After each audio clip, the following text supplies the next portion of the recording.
Hello, আসসালামু আলাইকুম। Hello guys, সবাই কেমন আছেন? আলহামদুলিল্লাহ, আমরা অনেক ভালো আছি। আমার স্বামী জান কি বাজার করে আনছে আপনাদের সাথে একটু শেয়ার করি। এখানে আছে একটা ডাব, আমার ছেলের বসন্ত উঠছিল তো একটা ডাব আনছে, লটকন, মুরগিটা আমি ধুয়ে রেখে বাকি বাজারটা দেখাই।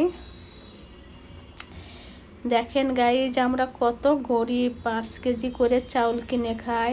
আলহামদুলিল্লাহ, তবু অনেক ভালো আছি। এখানে আছে বিম, ডাউল, মশলা, সেমাই, টিস্যু পেপার, পেঁয়াজ, রসুন, বিস্কুট। আর সন্ধ্যার নাস্তার জন্য কিছু আনতে বলছিলাম, তাই পেঁয়াজু আনছে। পেঁয়াজুটা কিন্তু অনেক মজা। আর ভাইজানের জন্য আনছে মামা বিস্কুট। দেখেন সে খাইতেছে, সে অনেক খুশি। আজকে দুপুরে কি রান্না করব সেটা আপনাদের সঙ্গে একটু শেয়ার করি। এখানে আছে পাবদা মাছ, কই মাছ আর পাঙ্গাস মাছের যে সামনের তেল মাছ আছে, ওইটা দিয়ে আমি লতি রান্না করব। দেখেন গাইস, লতি কেটে আমার মাজনের অবস্থা একদম 12টা বেজে গেছে।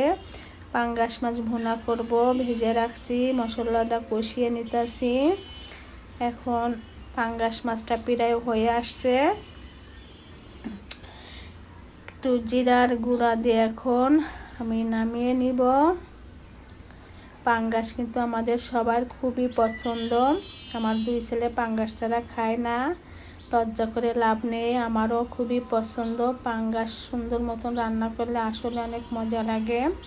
দেখেন দেখতে কেমন হয়েছে, মনে হচ্ছে মাংস রান্না করে রাখছি। এখন আমি লতি রান্না করব 3 রকমের মাছ দিয়ে। লতি এইভাবে রান্না করলে আমার কাছে খুব ভালো লাগে।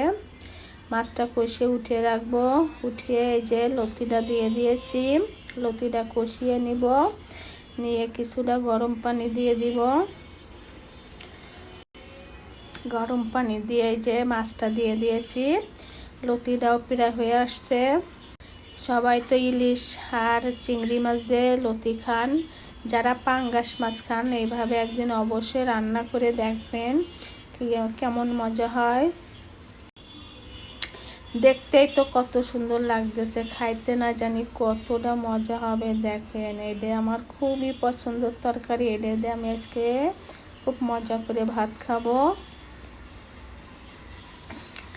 যাই হোক, সবাই ভালো থাকবেন, আমাদের জন্য দোয়া করবেন।